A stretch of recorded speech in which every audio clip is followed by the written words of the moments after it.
Ikasmaterialak ikastetxe, irakasle eta ikasleen eskuetan jartzen diren tresnak dira. Bere biziko garrantzia dute, haietan eramaten baita praktikara hezkuntza eredua.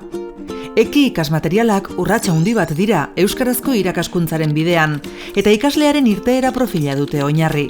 Derrigorrezko hezkuntzaren bukaeran ikaslea konpetentea izan dadin. Ikasleen irteera profila definitzeko elementu desberdinak egon badaude, baina oso lotuta daude hezkuntza xedeekin, eta momentu honetan adostasun handi bat dago ikaslearen irteera profila oinarrizko konpetentziekin lotzeko. Eta horretarako orain arteko hezkuntza eredua ez da nahikoa. Oinarrizko konpetentziak eransten diote beste plus bat. Eta da baita ere, egoera pertsonalak, egoera sozialak, egoera akademikoak, egoera laboralak, hori guztiak nolabait ere uztartu behar direla. Irteera profilean finkatutako oinarrizko konpetentziak lortzeko, ezagutza akademiko ez gain, ikasleak bizitza pertsonaleko eta sozialeko egoerei aurre egiteko beharrezko trebetasunak ere eskuratu behar ditu. Ikusi genituen eredu guztietan guretzat baliagarria izan zen integrazio pedagogiarena. Integrazio pedagogia planteatzen duelako konpetentzia eta egoera uztartzea. Eredu hori hartu genuen guk, baino ez dugu bere horretan gauzatu. Ze gure testuinguruak eskakizun propioak ditu. Ikasmaterial hauek gure hezkuntzaren ardatza den euskal kurrikulumaren ibilbide osoa dute atzean. Guri dagokigunez, euskaraz ariko gara eta gaztelaniaz eta ingelesez. Gure eleaniztasunak euskara du ardatz eta hizkuntzen kurrikulum integratua da hautatu dugun bidea.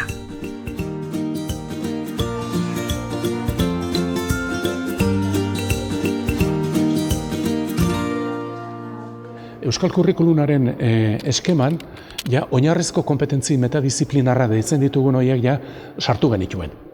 Hartu genuen UNESCOren planteamendua, hezkuntzaren lau ardatzak, ikasten eta pentsatzen ikasi, elkarrekin bizitzen ikasi, norbera izaten ikasi eta egiten ikasi. Terrentsi genion, 5. bat eta zan komunikatzen ikasi. Lehen aldiz, derrigorrezkoa izango da konpetentzien baitako irteera profila. Horretan da Europa eta horretan dira Espainiako eta Frantziako hezkuntza lege markoak ere. Oinarrizko konpetentziak bizitzarako prestatzeko beharrezkoak dira. Oinarrizko konpetentzien artean, alde batetik metadisiplinarrak ditugu, eta bestetik disiplina arlo bakoitzari dagozkionak. Hizkuntza eta literatura, musika eta dantza, plastika eta ikusadierazpena, gorputz hezkuntza, gizarte zientziak, matematika, teknologia eta naturzientziak. Oinarrizko konpetentziek ikasketa arlo guztietara jo behar dute, ikaslea irteera profilean agindu dugun persona konpetentea izan dadin.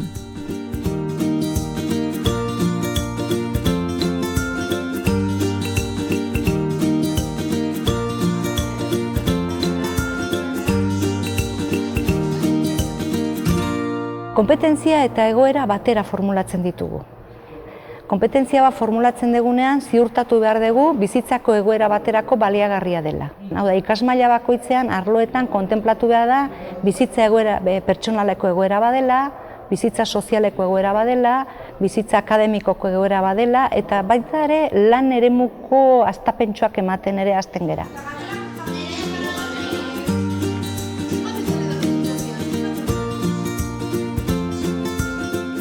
Ikasleak ikaskuntzaren dimentsio soziala barneratzen du, lankidetzan ikasten du.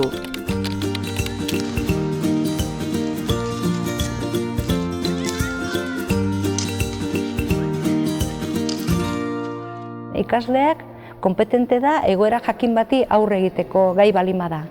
Eta egia esateko erreferentzia hori baliagarri izan zitzaigun egoera familiak sortzeko hizpideak eman zizkigutelako. Horietan, nolabait ere ezagutzak baliatuz, transferitzen ikasten da, horiek integratzen ikasten da egoera jakinetan. Bizitzarako prestakuntza egiteko baliagarri den autopedagogikoa da.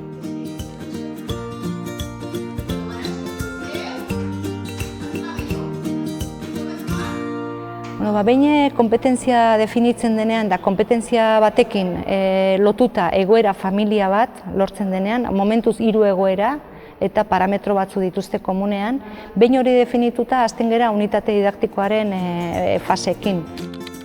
Unitate didaktikoaren diseinuak ikaslea konpetentea izatera eramango du. Unitate honek hainbat fase ezberdin ditu eta fase bakoitzak bere funtzioa, bere jarduera tipologia eta bere ebaluazioa du. Hasierako fasea.